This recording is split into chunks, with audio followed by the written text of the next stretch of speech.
Bienvenue sur le site Torah. Voilà, on va faire la troisième sira de Mourav sur Bereshit, et qui est un extrait du livre Un regard chassidique sur les 5 livres de la Torah, qu'on peut télécharger sur le site ateliersira.org. Et voilà, ça sera pour, si Dieu veut, le zivouk de Yosef Ben Simcha et la réussite dans tous les domaines pour lui, si Dieu veut, et toute sa famille. Bezrat Hashem. Alors, ça commence comme ça. Certes, on peut indéfiniment vivre avec un arrière-goût de réussite, fané, et se remémorer le nombre de fois où nous avons manqué de peu la délivrance tant espérée. C'est vrai, on peut dire Adam il a fauté, à cause de ça on a pas eu la délivrance, et il n'aurait pas fauté, on aurait la délivrance. C'est vrai, on peut toujours vivre dans le passé. À commencer par le premier homme qui aurait tout juste attendu 3 heures et nous aurait plongé dans une félicité éternelle. C'est-à-dire dans la joie absolue, la délivrance.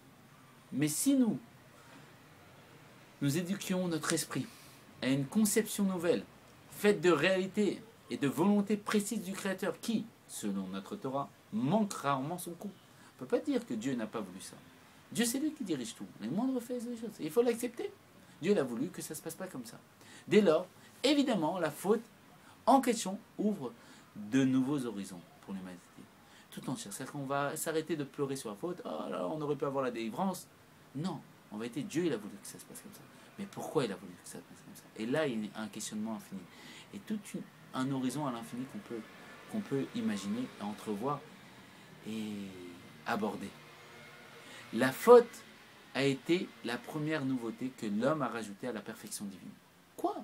Mais justement, le fait que Adam il a fauté, c'est ça toute la nouveauté. C'est qu'il a pu rajouter à Dieu un niveau que Dieu n'avait pas, c'est le fait de pouvoir fauter. Et ça, c'est le cadeau de Adam Arishon. La seconde est la tchouva, le repentir. Mais le fait qu'il a fauté, il va faire tchouva dessus. Et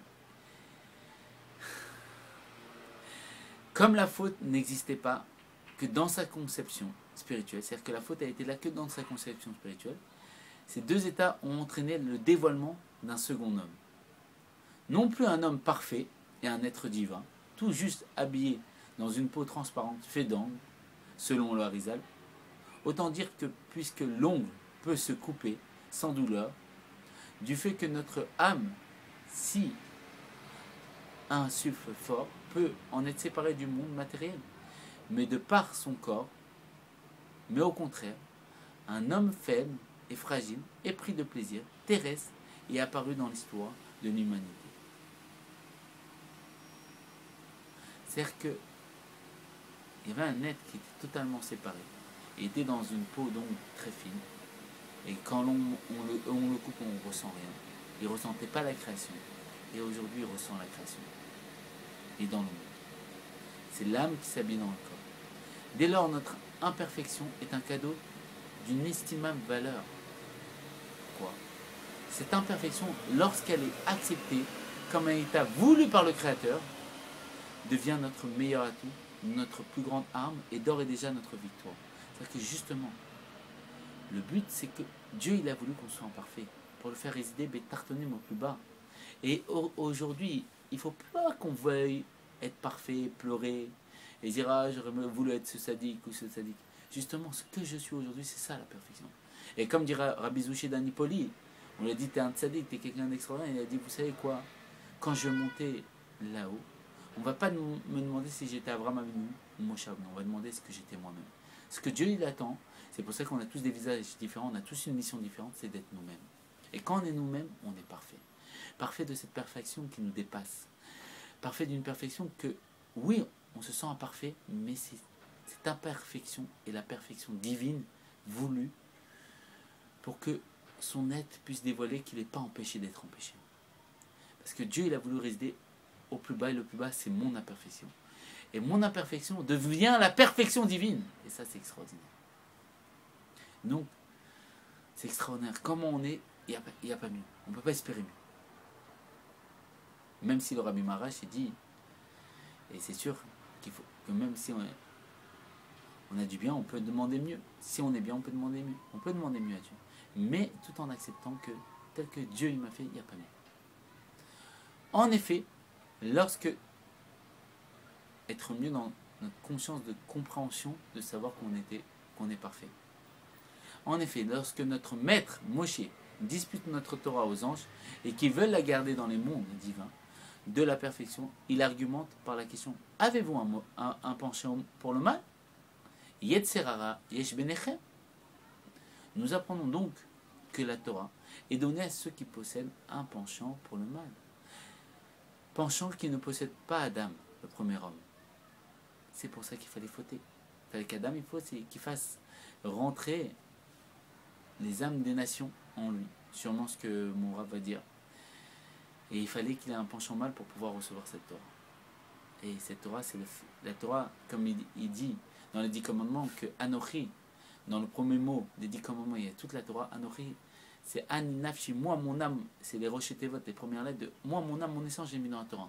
Pour faire résider Dieu à travers moi en respectant la Torah Misot et le faire pénétrer au donnement au plus bas, il fallait que j'ai un Yetzar, un mauvais penchant.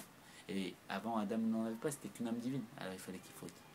Le Zohar nous enseigne que le Mashiach fera faire tchouva au tzadikim. Tchouva sur quoi? Un tzadik ne fait pas de faute, car il possède pas de penchant au mal.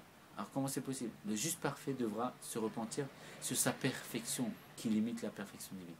Comment il doit faire tchouva? Parce que sur sa perfection, c'est une limite de la perfection divine. C'est-à-dire que sa perfection devant Dieu, c'est une imperfection. Il devra se considérer lui aussi comme un être imparfait, qui peut apporter une nouveauté au Créateur. Comment? L'être de tzaddik, lui-même, il peut faire quelque chose pour Dieu.